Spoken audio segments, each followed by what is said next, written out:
In this immense universe, amidst billions upon billions of stars twinkling like diamond dust scattered across an endless black velvet curtain, a great question has always echoed in the minds of humanity. Are we alone? The question of intelligent life beyond Earth has been asked countless times, in intimate conversations, in university lecture halls, and in even the most audacious of dreams. But there is an undeniable truth. To this day, we have never had a piece of evidence convincing enough, a signal clear enough, to confirm that out there, someone is looking back at us. Why is that?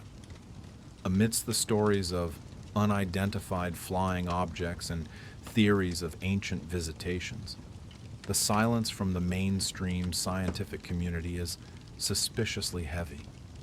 Is there some invisible barrier preventing us from finding them, or are they actively avoiding us? To begin the journey of seeking an answer, we must travel back in time to an ordinary afternoon in 1950 at the Los Alamos National Laboratory in the United States.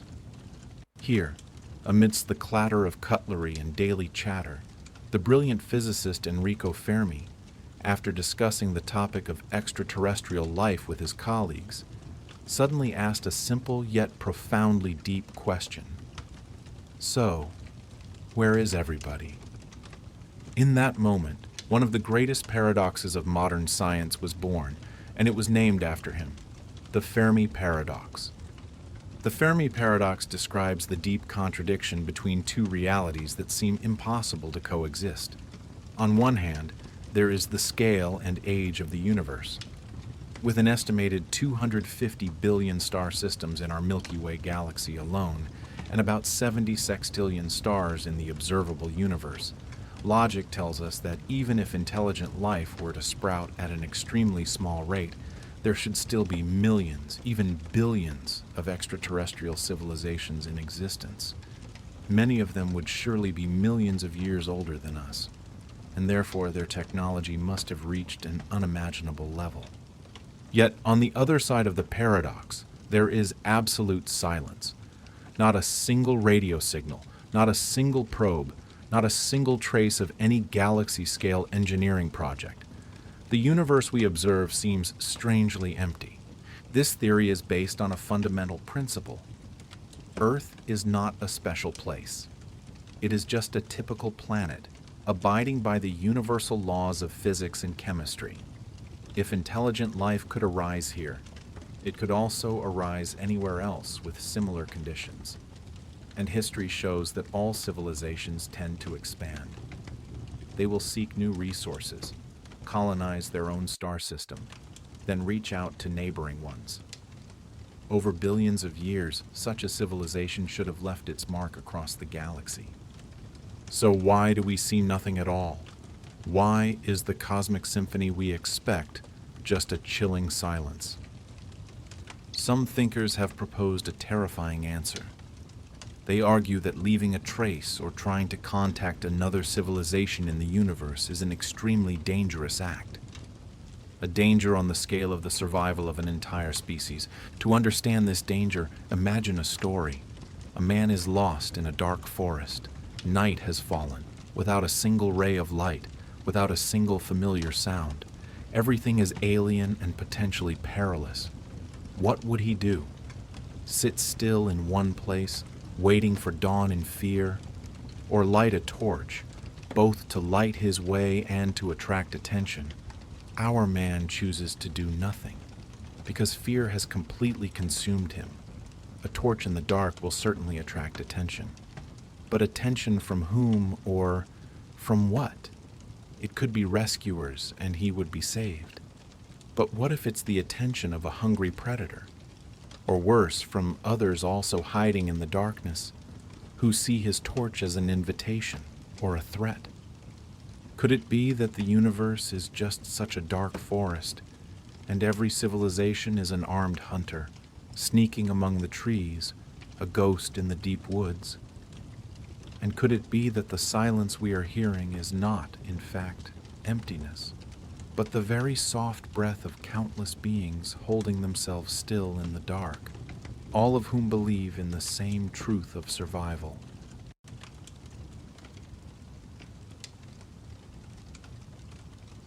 That truth of survival, encapsulated in a hypothesis that is as fascinating as it is horrifying, is called the dark forest hypothesis. This hypothesis was first sketched out in the science fiction novel The Killing Star, and was later developed more deeply, becoming a chilling explanation for the silence of the universe. It is based on two fundamental axioms, two seemingly undeniable truths. First, the survival of a species is always the highest priority, superseding the survival of any other species. Humans will always place their own lives above those of any alien creature, and we must assume that they think of us in exactly the same way. Second, when a civilization develops to the level of interstellar travel, they not only expand their vision, but also multiply their vigilance. The vastness of the universe means there are unforeseeable potential dangers. If we accept these two axioms as true, the universe becomes a zero-sum game. Every civilization is a potential threat. Because the distances between stars are immense, suspicion and mistrust will be the default state. You can never know the true intentions of a distant civilization. A message of peace sent today could be the prelude to an invasion 1,000 years later. A civilization that appears primitive could surpass you in technology in just a few centuries. In an environment filled with such deadly variables, the wisest, safest choice is silence. Absolute concealment. And if you are unlucky enough to detect another life form, the safest option is to strike first and eliminate them before they have a chance to attack us. Anyone who lights the first torch inside that dark forest will suffer an irreversible consequence: annihilation. Their light will turn them into a target for every other hunter hiding in the dark. This could be the solution to the great silence. The universe is not empty. It is just holding its breath in silence, because everyone is afraid. But there is something even more terrifying than that silence. It is the fact that humanity, in its naivete, may have already made a fatal mistake. Not some other species, but we ourselves, have lit a torch in the dark forest of the universe. In 1977, two space probes, Voyager 1 and Voyager 2, were launched from Earth. They carried with them two golden records, a form of message in a bottle sent into the cosmic ocean.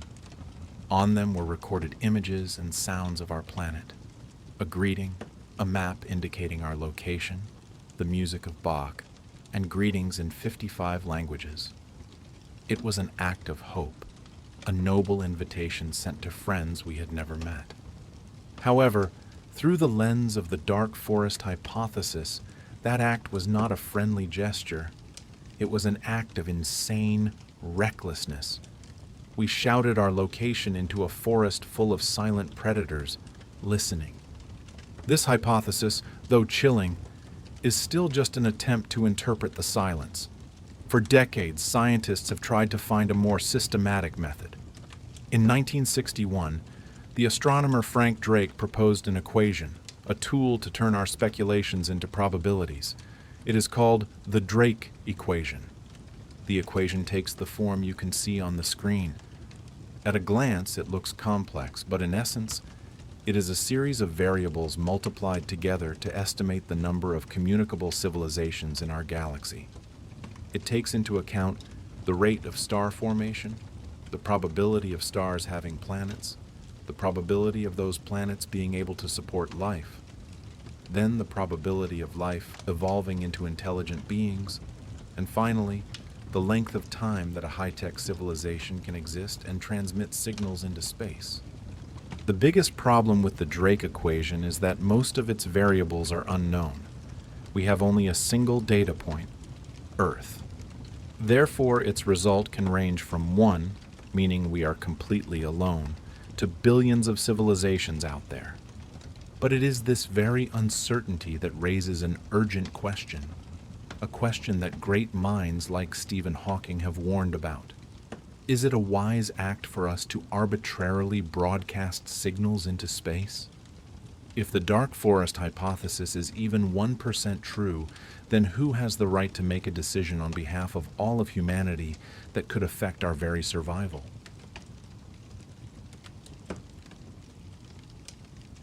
The dark forest hypothesis paints a picture of a universe fraught with peril, where silence is a strategic choice. But it seems it doesn't quite satisfy our curiosity. It assumes that advanced civilizations all share the same paranoid and belligerent psychology. Is there another explanation? One that comes not from psychology or strategy, but from the fundamental laws of the universe and life itself? What if the silence is not a choice, but a necessity of creation? What if the forest isn't full of hiding hunters, but is actually empty? In 2000, paleontologist Peter Ward and astronomer Donald Brownlee published a landmark book, offering a completely different explanation for our apparent solitude. They called it the rare earth hypothesis. Simply put, this hypothesis argues that the chain of events and conditions necessary for complex, multicellular, and ultimately intelligent life to form and evolve is an unimaginably long series of fortunate coincidences. That perfect combination is so rare that, perhaps in this entire vast universe, it has only happened once. Here, on Earth. Ward and Brownlee pointed out that we don't just live on a planet in the habitable zone. We exist thanks to a long list of random factors, and if even one of them were missing, intelligent life could not have sprouted. Let's go through the list of the cosmic lottery that we were lucky enough to win. First, our location in the Milky Way. The solar system lies in a safe zone, far enough from the galactic center to avoid deadly radiation and dense stellar collisions, but also close enough to be composed of heavy elements, which are the building blocks of rocky planets and life itself. Next, we have a nearly perfect star. The Sun is a stable star with a lifespan of billions of years, not so large that it burns out too quickly, nor so small that its planets become tidally locked. It does not emit excessively violent ultraviolet radiation, allowing life enough time to evolve peacefully. Earth itself orbits this star at a golden distance, allowing water to exist in liquid form, the solvent of life.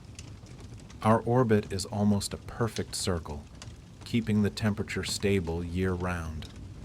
The tilt of Earth's axis, stabilized by an unusually large moon, a giant guardian, has created seasons, promoting biodiversity without causing overly extreme climate shifts. In our solar system, there is also a giant watchman, Jupiter. With its immense gravitational pull, it acts as a cosmic shield, sucking in or deflecting countless comets and asteroids that would have otherwise struck Earth, causing mass extinction events. Of course, this shield is not perfect, as the history of the dinosaurs has proven, but perhaps the most unique factor comes from within our own planet. Earth is the only celestial body in the solar system that we know of to have plate tectonics. This geological breathing not only creates continents and oceans, but also plays a vital role in recycling nutrients and regulating the global climate. Along with that, a molten iron core has generated a strong magnetic field, an invisible cloak protecting the atmosphere and all life on the surface from the deadly solar wind. And finally, there is the appearance of oxygen, in just the right concentration, at just the right time, to allow complex, energy-intensive life to develop. Each element on this list is a stroke of luck, but for all of them to converge on a single planet at the same time is no longer luck. It's a miracle, a lonely miracle. The rare Earth hypothesis does not say that life doesn't exist elsewhere. Simple life like bacteria may be common throughout the universe, existing in the harshest conditions. But the transition from bacteria to a complex organism that can think, create tools, and look up at the stars. That is the nearly impossible leap. So if this is true, the answer to the Fermi paradox is simple. There is no one out there for us to find. The universe is silent because we are the only song being sung. But what if Earth is not rare? What if life sprouts everywhere? But there is always a barrier, an invisible wall that no civilization can overcome. A great filter, waiting for all of us at some point in the future. Or perhaps it is already right behind us.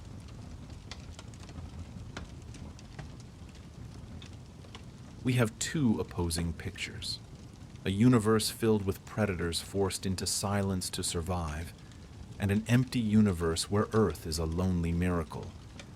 But there is a third possibility, one that reconciles both, and is perhaps even more terrifying. It is the Great Filter Theory. This hypothesis suggests that there are no signs of advanced civilizations because no advanced civilizations exist. On the long road from the first sparks of life to a civilization capable of intergalactic travel, there exists one or more great filters, an evolutionary wall that all or nearly all life fails to overcome. Imagine the history of life as a chart. It begins with countless possibilities, primordial life forms, but then it hits an obstacle, a filter. After that obstacle, the number of species that can continue to evolve decreases significantly. Those that cannot adapt are permanently eliminated. And so, through many filters, only the luckiest, most resilient species overcomes them all to reach the pinnacle of intelligence. If this theory is correct, the most important question for the fate of humanity is, where is the great filter on the timeline? Have we already passed it, or is it still waiting for us up ahead? This is a decisive question. If the great filter is in our past, it means that humanity is an extremely rare organism. We have overcome a challenge that nearly all other life in the universe has failed. The silence out there is the sound of a cosmic graveyard, where countless failed evolutionary attempts are buried. And when we look back at the 4.5 billion year history of this planet, we have reason to believe in that optimistic scenario.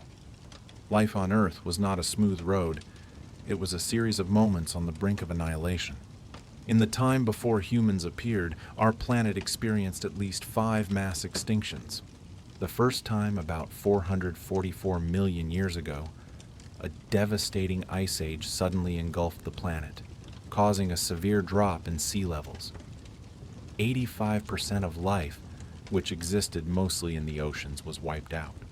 The second time, about 383 million years ago, a mysterious event caused oxygen levels in the oceans to plummet, turning them into vast dead zones. 75% of the species on Earth vanished into the darkness of the deep sea. The third time, and also the most catastrophic, occurred 252 million years ago. It is called the Great Dying, a continent-scale volcanic eruption lasting nearly 1 million years, pumped ozone-destroying chemicals into the atmosphere, subjecting the planet's surface to deadly radiation from the sun. 97% of all species ceased to exist forever. All complex life today is descended from the meager 3% that survived. The fourth time, 201 million years ago, as the supercontinent Pangaea began to break apart, another massive volcanic eruption caused ocean acidification and a spike in global temperatures. 80% of species were once again wiped out, clearing the way for a new era to rise. And the last time, the most famous, took place 66 million years ago. An asteroid 12 kilometers wide crashed into the Earth with unimaginable destructive force. Dust and debris blocked out the sun, causing a global winter, putting an end to the reign of the dinosaurs and eradicating 76% of life on the planet. Each of these events was a great filter. Each time life was pushed to the brink, and each time it resiliently clung on and was reborn from the ashes. We, the human race, are the descendants of the survivors of all those purges. Our existence is a miracle, a piece of luck that is almost impossible. So, have we already overcome the greatest challenge? Are we the rare survivors destined to become an advanced civilization? This answer brings hope, but it also hides a deep anxiety. Because if intelligent life can easily overcome such natural disasters, then perhaps the greatest great filter, the insurmountable wall, does not come from the cosmos, but from within themselves.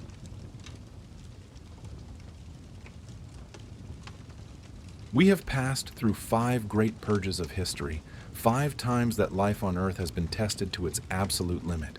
We are the heirs of survivors, a testament to the resilience of creation. That might lead us to believe that the greatest great filter is behind us. But there is a much more frightening possibility, that all those natural disasters, from ice ages to asteroid impacts, were not the real wall, that the final filter, the highest, most difficult wall to overcome, does not come from outer space, but arises from within a civilization itself. It is created when a species becomes intelligent enough to change its planet, but not yet wise enough to save itself. And sadly, we may be facing that great filter right now. Researchers call it the 6th mass extinction, an extinction caused by humans themselves. The numbers don't lie. They are an indictment written by our own actions. Nearly 41% of amphibian species and more than a quarter of all mammals are facing the risk of permanent disappearance. Thousands of species of birds, reptiles, fish, insects, and plants are classified as critically endangered. Scientists even predict that, at the current rate of decline, insects could become completely extinct within just a century. This is not the result of a natural process. This is the result of biotermination. The torch we lit to illuminate the path of development, it turns out, not only lights the way, but is also burning down our own home, incinerating the companions who evolved alongside us for millions of years. If this is happening here on Earth, then why couldn't it happen elsewhere? This may be the grimmest answer to the Fermi paradox. The universe is silent because every time a civilization reaches the threshold of technological power, they simultaneously create the tools for self-destruction. They exhaust their resources, destroy their ecosystems, and are ultimately filtered out by their own progress.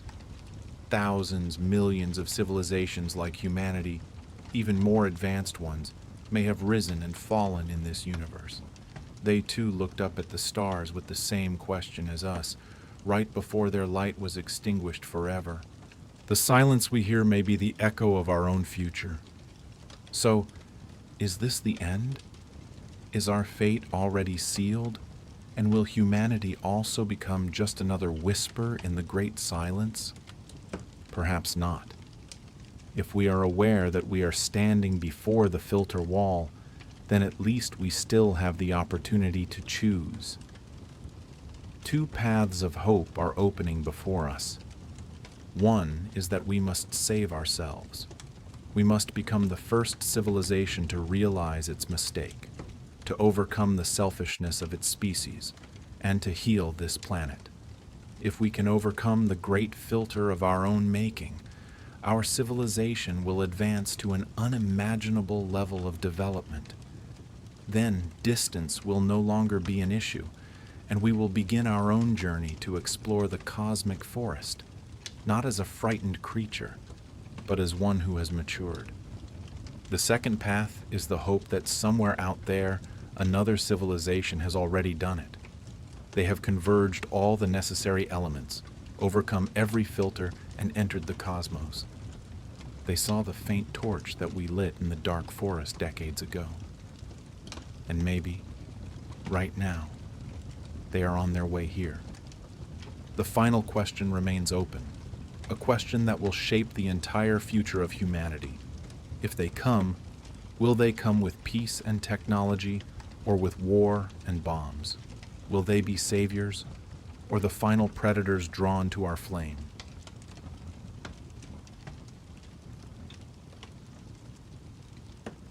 In the vast and silent universe, one question has echoed through generations. Are we alone? Gazing up at the star-filled night sky, humanity has grown accustomed to the image of UFOs, unidentified flying objects, mysterious visitors from distant galaxies. Since the shocking Roswell incident in 1947, we have assumed that the sky is the only gateway connecting our world to extraterrestrial civilizations.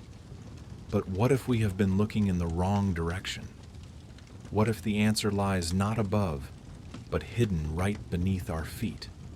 Earth, our blue planet, is covered by more than 70% water. The ocean, with its abysses never touched by man, is the most perfect veil, a colossal kingdom of darkness capable of hiding secrets far beyond our imagination. In that silent world, a concept exists in parallel with the UFO, a term less known but carrying far more terrifying weight: the USO, unidentified submerged object. The story of the USO is not a modern invention. Its seeds were sown in the dark days of the Second World War.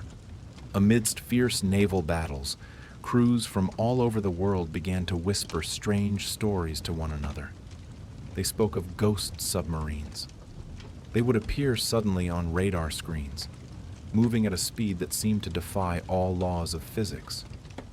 You would just detect it, but in the blink of an eye, it would vanish without a trace. Many naval forces, believing them to be the enemy's secret weapons, gave chase, unleashing their full firepower in an attempt to attack. But all efforts were in vain. Those ghost ships seemed to be invulnerable. They were faster than any submarine ever built by man, and they glided through barrages of fire with ease, as if they did not belong to this world. It was these unbelievable encounters that laid the foundation for a new concept. USOs are not just ghost submarines, but also strange glowing objects near coastlines, or even massive creatures of unknown origin. Conspiracy enthusiasts believe that the oceans and the deepest freshwater lakes are where enormous bases are hidden, where extraterrestrial visitors are operating in secret, observing us. For decades, the story of the USO existed only amidst a mix of belief and doubt, until one fateful day in July 2009. The news agency Russia Today published a report that shocked the globe. The Russian Navy had officially declassified a series of files from the old Soviet era, directly related to encounters with USOs.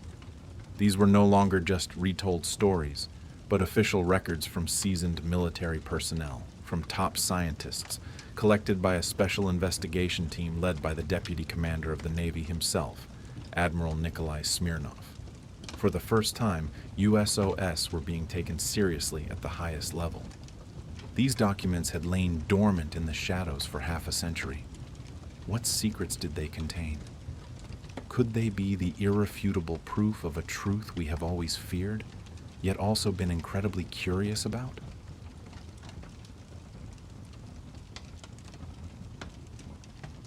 When the doors to the Russian Navy's archives creaked open, what the world found was not just dry reports.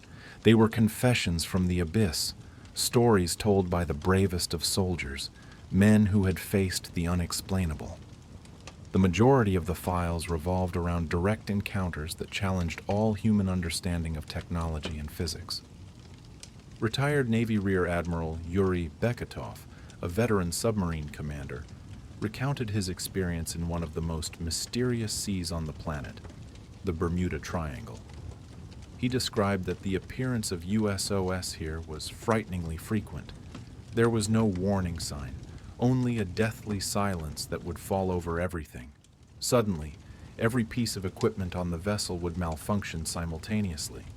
The compass would spin aimlessly, the depth sounder would cease to function, and the communication systems would be filled with static.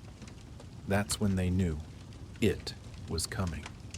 He and his comrades had once witnessed objects moving at speeds of up to 230 knots, equivalent to over 400 kilometers per hour. To give you some perspective, the fastest submarine ever built by man, the Soviet Union's K-222 of the Papa class, could only reach a maximum speed of 82 kilometers per hour. A speed of 400 kilometers per hour under immense water pressure is something completely beyond the limits of human technology, even today. But that was not the most astonishing thing. When people began to turn back the pages of the old files, an event described in the book Russia's USO Secrets made everyone hold their breath. An event called the Lake Baikal Frogmen. Lake Baikal, known as the Blue Eye of Siberia. It is the deepest and oldest freshwater lake in the world, with an average depth of 758 meters and its deepest point reaching over 1,700 meters. The lake bed is a world of its own, a mysterious abyss. One summer in 1982, it was here that a special forces team of frogmen from the Soviet military was conducting a routine training exercise. Everything was proceeding as normal until they encountered them. They were nearly 3 meters tall, strangely human-like in shape, but they moved through the icy water with an impossible agility.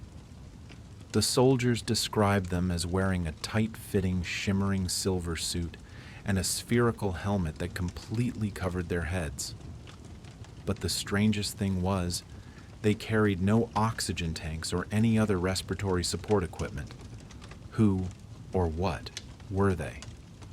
Unable to explain, the soldiers temporarily named them the Frogmen. After days of tense deliberation, a bold decision was made to capture one individual for study. A squad of 7 of the most elite soldiers, carrying a special net, quietly descended to a depth of 50 meters, where the creatures often appeared. As predicted, the frogmen revealed themselves once again. But just as the soldiers were about to make their move, something terrifying happened. An immense force of water, from an unknown source, struck the entire Special Forces team. In an instant, it propelled all of them from a depth of 50 meters back to the surface. The human body cannot withstand such a sudden and horrific change in pressure. The consequences were catastrophic. 3 soldiers died on the spot. The remaining 4, though they survived, were left with permanent, disabling injuries.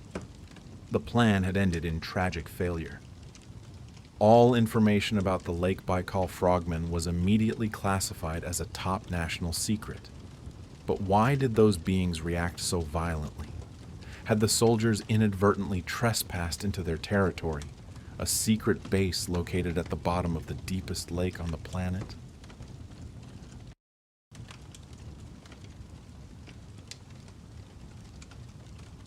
The question of a secret base at the bottom of Lake Baikal would perhaps have forever remained a wild theory, were it not for a photograph taken from space. In April 2009, NASA released a strange satellite image. In the middle of the thickly frozen surface of Lake Baikal, a nearly perfect circle with a diameter of up to 4 kilometers appeared clearly. This was not the first time this phenomenon had appeared. It had also been recorded in 1994 and 1985. Look closely at the photo. The ice in the center of the circle remains frozen solid, but the rim surrounding it is thinner, darker in color, indicating that the ice is melting. This points to a thought-provoking possibility. There is an extremely large heat source emanating from below, from deep within the lake. This heat source is powerful enough to melt the thick layer of ice in a precise circular pattern.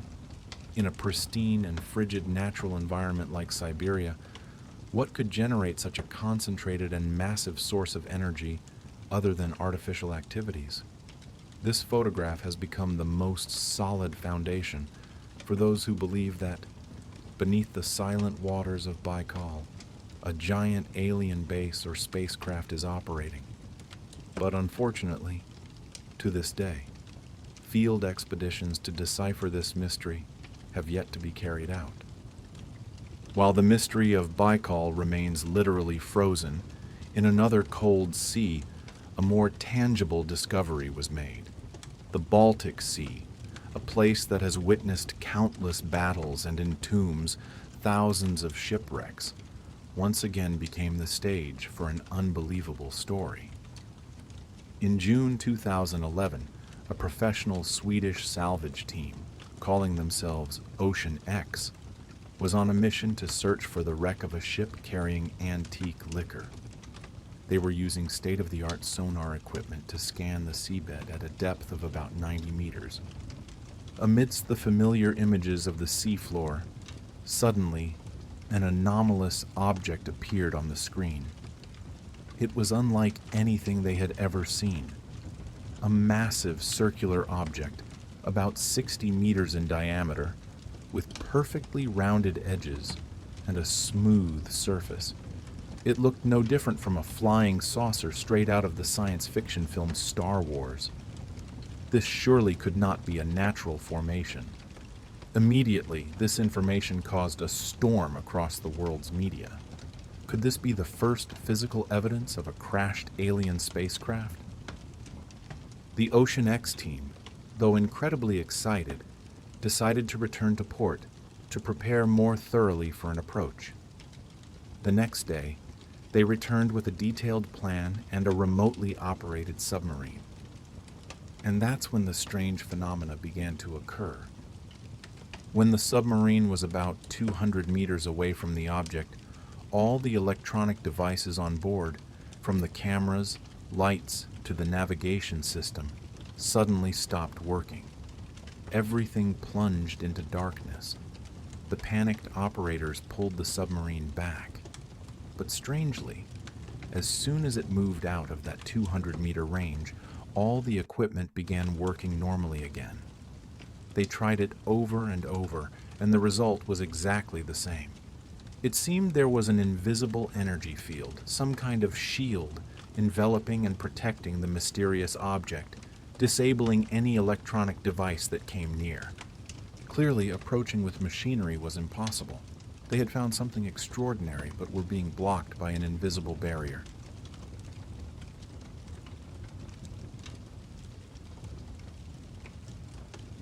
So, the plan to approach with machinery had completely failed.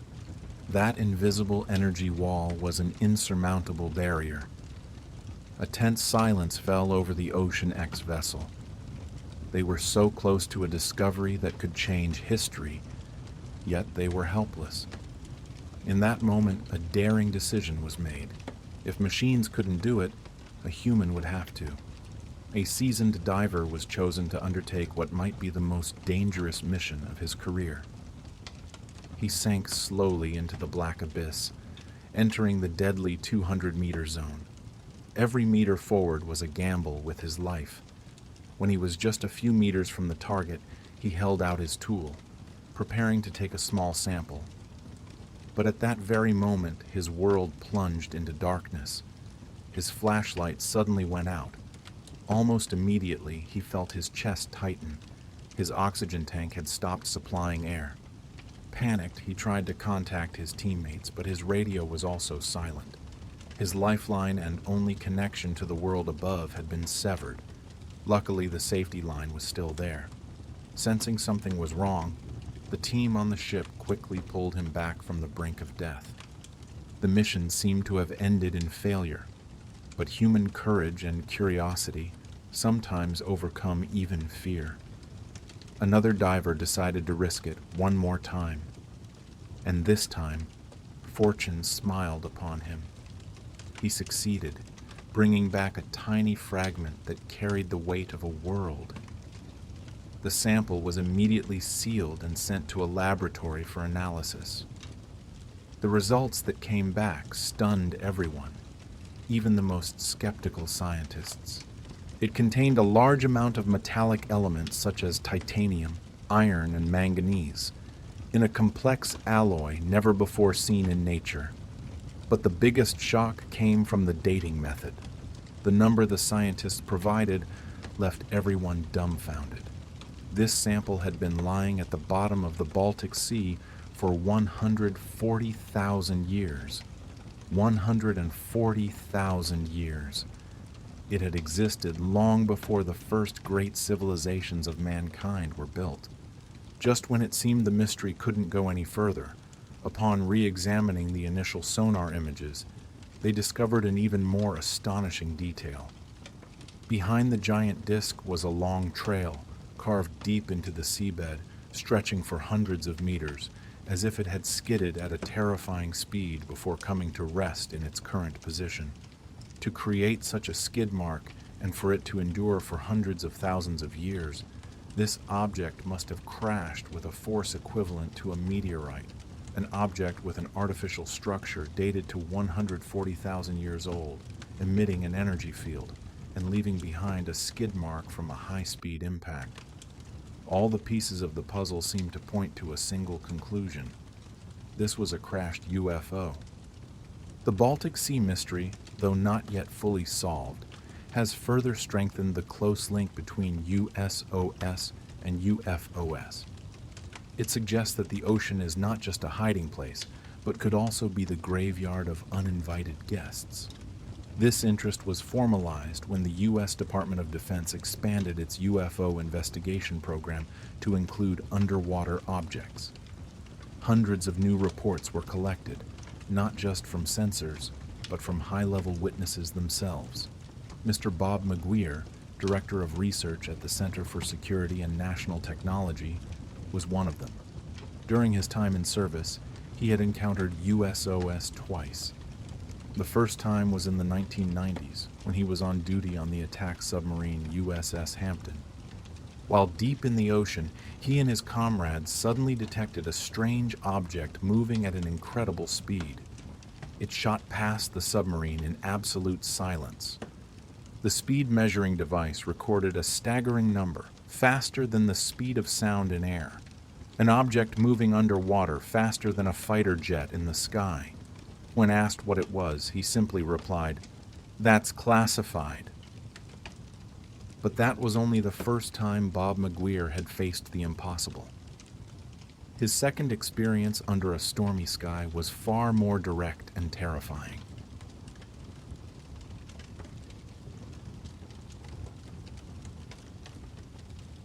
Bob McGuire's second encounter took place in 2008. He was on the amphibious command ship USS Blue Ridge off the coast of Duga when they ran into a terrible storm. From the bridge, McGuire looked out and witnessed a sight he would never forget. A hazy yellow light was shining brilliantly just above the water's surface. It was so large that it enveloped the entire ship, moving slowly, almost in defiance of the storm's power. Then suddenly, without a sound, it accelerated and shot out of sight in just a few seconds. Reports like this are not rare. They raise an even more frightening question. What if they are not just passing through, but are also building enormous bases on the seabed? Most people would dismiss that as science fiction, but there was once a man who claimed that he not only believed it, but had seen it with his own eyes. He hadn't just seen it. He had been invited for a tour. His name was Orlando Jorge Ferraudi. His story, which occurred on a night in August 1956, was studied by a team of reputable investigators for 8 years, and their conclusion was rare and authentic. That night, while sitting on a beach in Argentina, Ferraudi heard footsteps. He turned and was stunned. Standing before him was not a person, but a tall being, staring at him. Somehow, perhaps through telepathy, this being convinced Ferraudi to go with it. He looked out to sea and saw a huge flying saucer slowly rising from the water. Inside, he was amazed to see a 12-year-old girl named Elena was also there. The craft plunged into the sea, moving at an incredible speed underwater, crossing the Atlantic Ocean before suddenly soaring into space. Ferraudi recounted seeing a complete image of the Earth and the Moon. What is remarkable is that his description of our planet was identical to what astronauts would later observe. But remember, This was 1956, 5 years before the first human flew into space. The ship then returned, diving back into the ocean and taking them to a gigantic structure on the seabed, covered by a transparent crystal dome. It was a real city, a spacecraft maintenance base. Here, they underwent a strange medical examination, and the aliens revealed knowledge that was ahead of its time. They spoke of the pineal gland in the human brain, an organ that, if activated, could help humans achieve a superior level of spirituality. They explained cancer in a way that modern medicine would only discover much later. 6 hours later, Ferrauti woke up, still on the beach where he had been fishing. Ferrauti's story may be hard to believe, but in modern times, science is beginning to find physical evidence, pieces of a puzzle that could prove we are not alone, and that these visitors have indeed arrived. On January 9, 2014, a fireball named IM-1 exploded over the Pacific Ocean, near the coast of Papua New Guinea. Professor Avi Loeb, a renowned astrophysicist from Harvard University, believed this was no ordinary meteorite. It took nearly a decade, but in June 2023, Professor Loeb led an expedition to the area. By using high-powered magnets to scour the seabed, they found what they were looking for: 50 nearly perfect spherical metal balls smaller than a millimeter. Analysis showed that they were composed of an alloy of iron, titanium, and other elements, more durable than any meteorite NASA had ever studied. Professor Loeb concluded that the speed, trajectory, and material strength of IM-1 indicate almost certainly that it was a technological object, a device made by an extraterrestrial civilization. He compared it to our Voyager spacecraft, which, after another billion years, will also crash into a distant planet like an artificial meteorite. From the phantoms of World War II, the humanoid creatures in Lake Baikal, the 140,000-year-old anomaly in the Baltic Sea, to the technological fragments confirmed by Harvard scientists, they all point in one direction: down. Perhaps in our entire journey to find extraterrestrial life, we have overlooked 70% of our own planet's surface.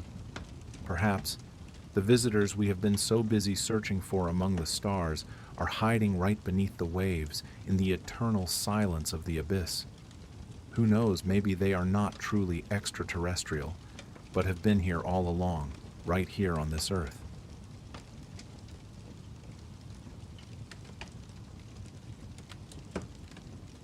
In the grand symphony of the universe, amidst the vibrant space race of the 20th century, all eyes were turned to the sky. When humanity's flag, carried by the United States Viking lander, was first planted deep into the red dust of Mars, a resounding victory was marked. This success not only opened a new era of interplanetary exploration, but also inadvertently planted a seed of ambition in the hearts of Soviet scientists. Their vision did not stop at the red planet, but aimed for a more distant, more mysterious target: a tiny satellite orbiting it, bearing the name Phobos. Viewed from afar, Phobos looks like nothing more than a silent block of rock, a solitary traveler adrift in the vastness of the cosmos. But hidden deep within that barren exterior lies a chillingly haunting story, a secret that has earned it the name the Cursed Moon. So, what truth is being concealed behind this tiny celestial body? Throughout history, the question of extraterrestrial life has always been a fiery debate. When the first probes landed on Mars, they sent back a bleak prospect, nearly extinguishing all hope. Scientists described a parched world with an atmosphere hazy and a garish red mixed with a sickly green. A dead planet. However, through a series of extensive studies later on, the picture gradually changed. We now know that Mars's atmosphere is actually blue-gray, and its surface, in the distant past, was once covered by vast oceans of water, a cosmic tragedy occurred. The planet's magnetic field collapsed, leaving its fragile atmosphere exposed to the fury of the solar wind. The protective shield for life gradually vanished. Water evaporated, leaving behind the cold and harsh surface we see today. But the legacy of a glorious era remains, existing in the form of permafrost at the two snow-white polar ice caps.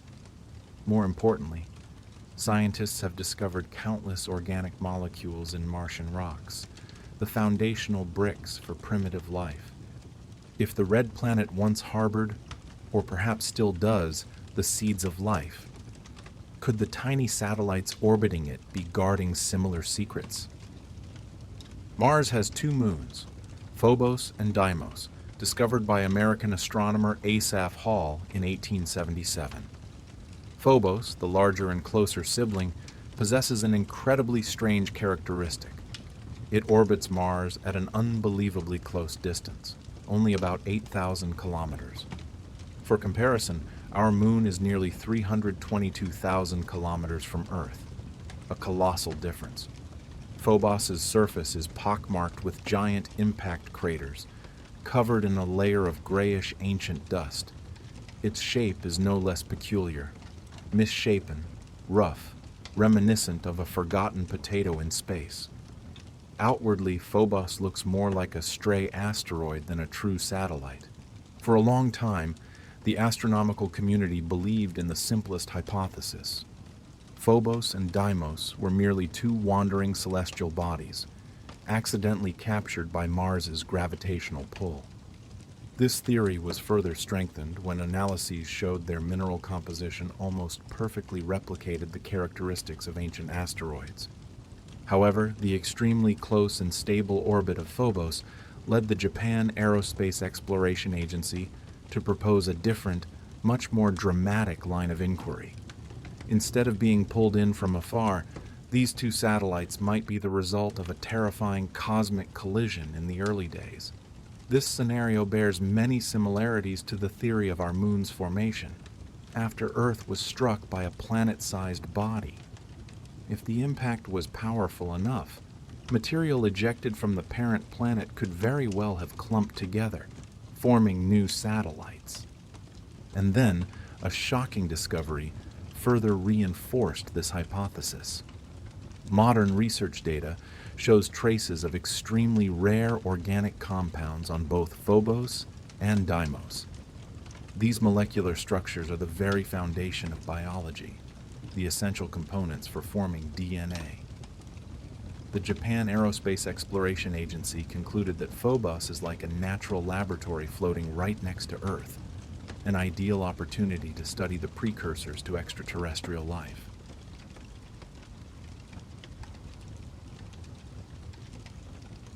Many theories suggest that, like our moon, Phobos appears to be hollow inside. This seemingly wild idea originated from the highly illogical observations of Soviet researchers in the 1960s. They discovered an astonishing fact in this satellite's movement. While Mars, its parent planet, takes nearly 25 hours to complete one rotation on its axis, Phobos glides around the red planet at a dizzying speed in only about 7 hours. This irrationally superior motion suggests that its mass is significantly lower than what scientists had initially calculated, causing the gravitational pull on its surface to be so weak as to be almost non-existent. Just imagine, if you weigh about 68 kilograms on Earth, then standing on Phobos, your weight would be only about 60 grams, lighter than a chicken egg. This phenomenon of ultra-low gravity not only creates a feeling of floating and weightlessness for any creature that might set foot there, but also makes clinging to the surface an almost impossible challenge. Everything could easily be flung into space with just a small push. It was from these observations that, around the 1950s to 1960s, the brilliant Soviet astronomer and astrophysicist Joseph Shklovsky made a shocking assertion that shook the entire scientific community. He declared that Phobos' unusual orbit could only be plausible if it were hollow. Not only did he question its internal structure, but he went even further, suggesting that Phobos's outer crust might contain a significant metallic component. This led to only one conclusion, however unbelievable. This satellite could be an artificial product, an ancient spaceship, an abandoned space station. Dr. Fred Singer, who once served as a scientific advisor to President Eisenhower, did not rule out this possibility either. He argued that if Phobos was gradually falling towards Mars as measurements indicated, then a low mass and a hollow internal structure would be perfectly logical to explain its strange orbit. Even NASA, the aerospace agency known for its caution, had to admit that this satellite has many unusual structural features. Instead of being a solid, monolithic block of rock, it's more like a loose collection of cosmic debris, held together by a weak gravitational force. One expert studying Phobos described its surface as looking as if it were held together by a thin shell with low cohesion, similar to a fragile metal sheet wrapped around a hollow object. Faced with these ever-thickening mysteries, the Russians decided they could not stand on the sidelines. In July 1988, the Soviet Union successfully launched two modern probes, named Phobos 1 and Phobos 2. These were advanced devices, equipped with the most cutting-edge instruments of the time. Their mission was clear: to survey the Martian environment and collect unprecedentedly detailed images of Phobos's surface. This project had an international scope, with the participation and support of 14 other nations, including their longtime rival in the space race, the United States. The whole world held its breath. However, right from the very beginning, the journey to conquer the cursed moon faced unforeseen difficulties. Phobos 1, the first hope, had not even had a chance to perform any measurements or observations before a serious incident occurred, causing it to permanently lose contact. Phobos 2, its twin brother, was luckier. It operated stably for several months, completing many orbits around Mars and transmitting a wealth of invaluable scientific data back to Earth. Everything seemed to be going according to plan. But then, on March 28, 1989, as the spacecraft was preparing for the most critical phase of its mission, the closest approach to Phobos, a strange, unexpected event occurred. The signal from the probe began to weaken. The control components reported abnormal behavior. In a zero-gravity environment, an object cannot suddenly lose control without an external factor acting upon it. At the ground control center, engineers scrambled to find ways to restore communication, but all was in vain. Phobos 2 managed to transmit only one final image, a single picture, before falling completely and permanently silent. After days of desperate efforts, the mission was officially declared over. The announced cause was a computer software error. But what Phobos 2 had sent back before it fell silent, especially that final photograph, told a completely different story. A story that makes one wonder, did the spacecraft really suffer a technical malfunction, or was it attacked by some force?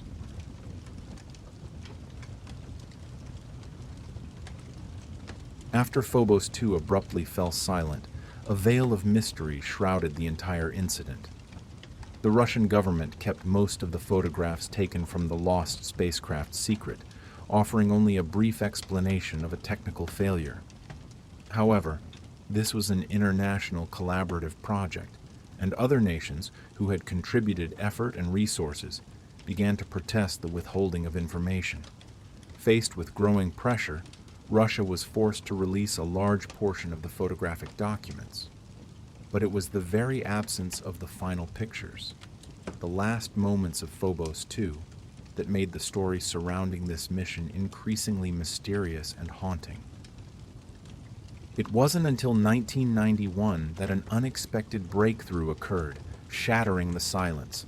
The legendary Soviet test pilot, Marina Popovich, a national hero, released one of the top-secret images that had been concealed. The photograph immediately caused a global sensation. revealing an unbelievable sight. In the frame, one could see an elongated, elliptical object hovering close to the rugged surface of the satellite Phobos. It was not a blurry streak of light or a faulty pixel. It was a clear structure with a specific shape. Based on its scale relative to the satellite, experts estimated the length of this mysterious object to be around 24 kilometers, a colossal size, far beyond any aerospace technology known to man. This information was later widely disseminated, particularly through a special episode of the popular American television show called Sightings, which specialized in exploring mysterious phenomena. The broadcast asserted that Phobos 2's camera had captured both the satellite Phobos and the mysterious object at a very close distance. And even more astonishingly, the elongated shadow of this object was cast directly onto the red ground of Mars below. A crucial technical detail made the camera error hypothesis difficult to sustain. These photos were taken with an infrared camera. This technology does not record reflected light, but rather thermal data. This means that the unidentified object was emitting its own heat source. It was a physical entity, not an optical illusion. The question was immediately raised. What was it, and why did it approach, or even attack, the Phobos 2 probe? But the astonishment didn't end with the UFO image. Phobos 2 had also managed to transmit another picture that left the scientific community utterly bewildered. It was a close-up photograph of an area on the surface of Mars. In it, squarish aligned structures appeared, looking no different from the ruins of an ancient city. The blocks were arranged in an unusual manner, giving the impression that there had been the intervention of an intelligent hand rather than being the result of natural geological processes. Straight lines intersected, forming a network reminiscent of streets and solid structures. The hypothesis of an ancient civilization on Mars suddenly resurged more strongly than ever. If that were true, then Phobos, with its close vantage point for millions of years, might be the silent witness that has observed the entire rise and fall of a world. This tiny satellite was no longer an inanimate block of rock, but could be an ancient library, a chest containing the memories of an entire planet.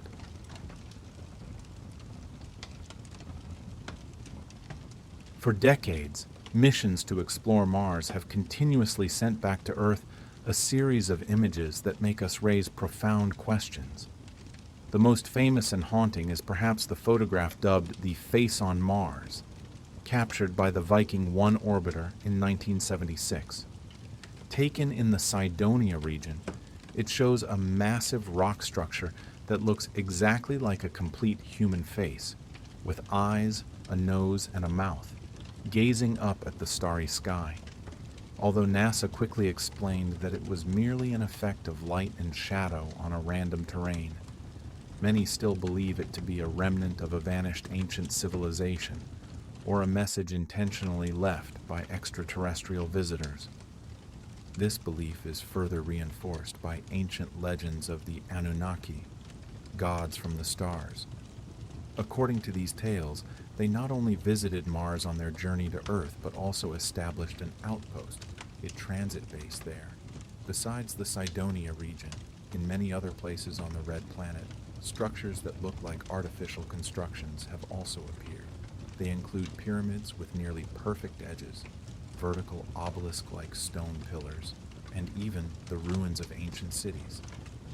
Most prominent is a massive structure located at Elysium Planitia, with a magnificent rock formation rising up between the earth and sky, bearing the almost perfect shape of a pyramid. Its precise exterior and overly perfect arrangement make one question its natural origin. A growing number of opinions lean towards the possibility that this is the product of a non-human intelligence. Furthermore, the surface of Mars contains countless other perplexing images, from systems that look like giant pipelines to corridors believed to be made of glass, stretching and intertwining like an underground network. Because Phobos orbits very closely around Mars, if there ever was a civilization on that planet, their footprint would surely be present on this satellite as well. And indeed, we have discovered many strange anomalies here. Phobos has deep grooves, distributed in an extremely regular pattern. Not only are they perfectly parallel to each other, but they also have a nearly uniform width, from 200 to 300 meters. The depth of each groove also falls within a tight range. More notable is the distinct difference in hue between the surface inside the grooves and the rest of Phobos, as if the material here were made of a completely different component. The mystery does not stop there. At the largest impact crater on the satellite, named Stickney, which is 9 kilometers wide and occupies nearly half the surface area, one can see a circular rim so nearly perfect it's hard to believe.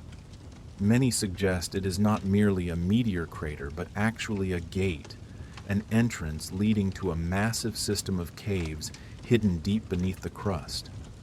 Near that area, a peculiar rock stands tall, nicknamed the Phobos monolith. It is of enormous size, about 85 meters wide and up to 91 meters high. Its shape is unnaturally squarish, and its surface is unusually shiny, completely contrary to the laws of nature. The hypothesis is that the monolith is a remnant artifact of an ancient alien civilization, erected as a guiding beacon. However, there is another, more audacious line of thought, suggesting this is evidence of a trans-world technology, a system connecting different worlds. This inevitably makes us think of the ancient Egyptian civilization, especially the Great Pyramid of Giza. Researchers suggest this great structure was not a tomb or a monument, but an ancient power plant. Nikola Tesla, the genius inventor, even tried to replicate that technology through his Wardenclyffe transmitting station. In the electric universe theory, electricity is the dominant force governing the universe, not gravity. Everything, from planets, millions of stars, to distant galaxies, belongs to a vast network of electrical currents. If this hypothesis is correct, then the pyramids all over the world, from Egypt, Mexico, Indonesia to Peru, may have once harnessed this cosmic energy source. The energy they used is called zero-point energy, a source of energy that exists in every quantum vacuum, endless and inexhaustible. The pyramids might have absorbed it and transmitted it across the planet through obelisks, which acted as electrical substations. In the past, Mars had water and an atmosphere similar to Earth's, and that giant monolith on Phobos could very well be another energy harvesting station, one that once helped maintain an ancient interplanetary electrical system. When Mars lost its atmosphere, it may have caused the electrical grid between Mars and Earth to collapse, leading to the end of a once highly developed civilization. So, what really happened to Phobos 2? What caused the spacecraft to suddenly lose control right before completing its mission? And why did the Soviet Union keep the final photographs secret for so long? Is it possible that everything we see is just a random coincidence of nature? Or is there a greater truth waiting to be revealed?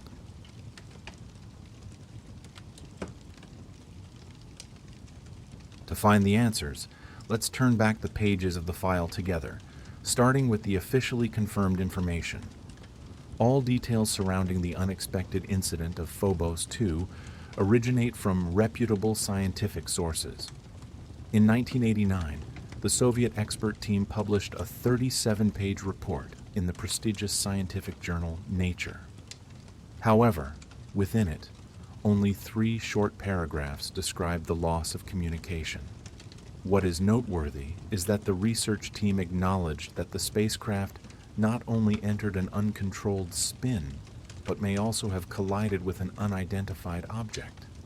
This admission, though brief, became fertile ground for theories about an encounter with extraterrestrial technology.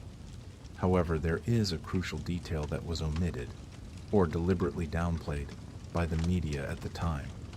The abnormal state of Phobos 2 had actually begun long before the spacecraft approached the orbit of Mars.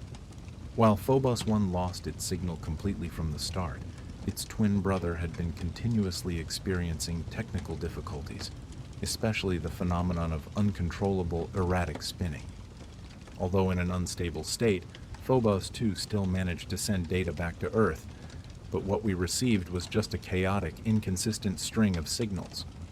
The onboard cameras frequently malfunctioned, causing severe image interference. The most controversial photograph, the image of the cigar-shaped object after technical analysis, is very likely just the product of an infrared interference phenomenon, a common error in the optical devices of that era. What puzzles many people the most is Marina Popovich's claim when she called it the final image that Phobos 2 sent back. The truth is not quite like that. Within 48 hours after that photo was released, the ground control system received 57 other images.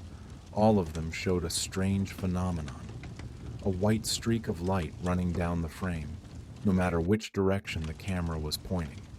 This phenomenon was only recorded by the infrared camera, while the regular cameras detected no signs of a spindle-shaped object. This reinforces the hypothesis that what we were seeing was just signal noise, not a spaceship. And what about the elliptical shadow of Phobos? Today, modern probes have captured many images showing the shadow of Phobos cast upon the red planet's surface. These frames look completely normal, with a dark area having a faint outline just as light reflects in a thin atmospheric environment. The old photograph that was widely circulated with sharp edges was, in fact, technically edited through many steps for the purpose of visual presentation. So, is Phobos hollow inside? The strong likelihood is no. The modern scientific hypothesis suggests that the satellite was formed from the loose aggregation of small meteoritic fragments, leaving the core full of empty spaces. The unusual cracks on its surface, according to a 2018 study, are the result of the gravitational pull from Mars slowly stretching and deforming Phobos. Those grooves are actually where the outer crust of the satellite has collapsed into the hollow voids below. In the future, in about 40 million years, this tiny satellite may be completely crushed by the intense gravitational pull of its parent planet. The supposedly metallic crust is also explained simply as Phobos is stretched, ultrafine dust particles are ejected into space, and over time, they reaccumulate, creating a thin gray coat that looks like metal, but is in fact just ancient dust residue. The lonely monolith rock is real, but such landforms are not rare in the solar system, and it is very likely just the product of a natural impact. As for the photos circulated with the title, Ancient City on Mars, they are highly likely just the product of a psychological phenomenon called pareidolia. This phenomenon causes the human brain to tend to see familiar faces, buildings, or objects in random shapes in rocks, sand, or shadows. As long as humanity has not actually set foot there, everything will remain at the level of hypothesis. Although many mysteries have been deciphered by science, Phobos continues to haunt us, igniting the desire to discover extraterrestrial life. Although successive attempts to approach it have failed, the will to conquer has not faded. Because when faced with the greatest mysteries of the universe, the one thing we are not allowed to lose is faith.